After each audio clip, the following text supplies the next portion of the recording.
ఇప్పుడు special intensive revision చూస్తే మీరు ప్రస్తావన వచ్చింది కనుక భయమేస్తుంది. ఎందుకంటే ఓటు పోయింది. ఇప్పుడు టెలిగ్రాఫ్ ఎడిటర్ రాజగోపాల్కి ఓటు లేదని పాస్పోర్ట్ ఇవ్వలేదు.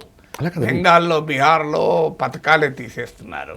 ఇది ఎక్కడ దాకా పోతుందంటారు? 92 lakhs were deleted. ఇది ఎక్కడి దాకా వెళ్ళవచ్చు? అలా నేను చెప్పాను, ఎస్ఐ అదే ప్రాబ్లం తెలుసా ఈ గవర్నమెంట్ది. బయట చూడ్డానికేమో ఇంటెన్షన్ కరెక్ట్, బట్ మేము వెళ్ళి నించొని ఎందుకంటే ప్రూవ్ చేయాలి ఈ దేశంలో? మళ్ళీ ఏం చూడండి, పాస్పోర్ట్ పనికిరాదు, ఆధార్ పనికిరాదు, రేషన్ కార్డు పనికిరాదు, ఏం పనికి వస్తుంది? అయితే ఏం పనికి వస్తుంది? That means there is an intention, there is an intention to remove minority oats.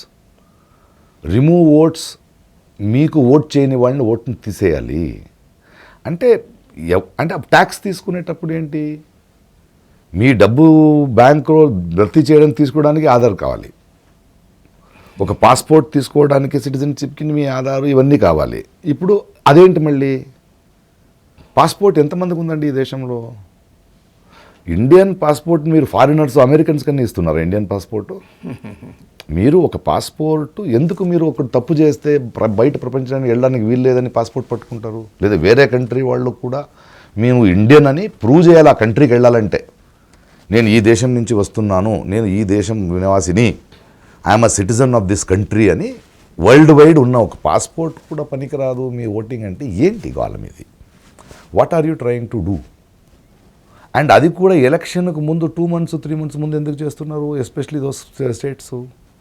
రీసెంట్గా వెస్ట్ బెంగాల్లో ఏ ఎస్ఐఆర్ని చూస్తున్న ఆఫీసరు, సార్ అందరూ చెక్ చేస్తారు, నా ఓటే లేదంటే, అవునా సరే నెక్స్ట్ టైం ఓటే అన్నారు government.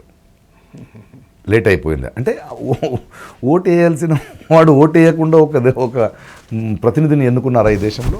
So it is a farce. So మనము ఇంటెన్షన్ వెనకున్న అజెండా చూడాలి. ఇప్పుడు ఉమెన్స్ బిల్ పాస్ అవ్వాలి, ఉమెన్స్ బిల్ పాస్ చేయడానికి ప్రతి ఒక్కరు రెడీగా ఉన్నారు కదా. మీరు పాస్ చేస్తే నెక్స్ట్ ఎలక్షన్ 181 విమెన్ ఎంపీస్ ఉంటారు కదా.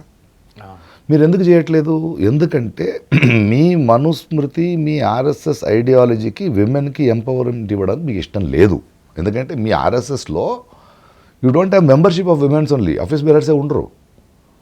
సో మీరు నెక్స్ట్ 800 చేసి అందులో మగాళ్ళు ఎక్కువ అవ్వాలి, అంతే కదా మీ ఇంటెన్షన్. పాస్ చేయండి, they are ready. No, why are you not passing? అంటే ఇంటెన్షన్ అంటే డీలిమిటేషన్ తీసి 2031లో చేస్తారంట. ఆ 800 పీపుల్ వచ్చి వాళ్ళు పాస్ చేయాలంట. దట్ మీన్స్ ఇట్ షోస్ ఇరుక్కున్నారుగా. ఇప్పుడు ఇరుక్కున్నారు, మెజారిటీ లేదు. ఇప్పుడు ఏం చేస్తున్నారు? టీఎంసీని కొంటున్నారు, ఇంకొకరిని కొంటున్నారు, ఇంకా డిఎంకే, ఇంకా అఖిలేష్ యాదవ్ వస్తే మీకు మెజారిటీ వచ్చేస్తే మళ్ళీ డీలిమిటేషన్. అంటే ఇంటెన్షన్ చూడండి, పని చేస్తున్నారు చూడండి. అలా సిగ్గులేదా? మీ ఎగెయిన్స్ట్గా గెలిచిన జనాలు మ్యాండేట్ ఇచ్చి గెలిపించిన వాళ్ళని, జనాలు మ్యాండేట్ని పక్కన పెట్టేసి వాళ్ళని మాత్రం కొనుక్కొని ఇన్ని లక్షల మంది ఏం ఎగెయిన్స్ దానికి 1 vote చేసుకొని, అంటే మీకేంటి ఎలక్షన్స్ అయినా అవ్వని తర్వాత కొనవచ్చు కదా. ఇది హార్స్ ట్రేడింగ్ కాదా? ప్రజల తీర్పుతో సంబంధం. ప్రజలకు తీర్పు ఎక్కడుంది ఇప్పుడు? So you shouldn't be ask these questions.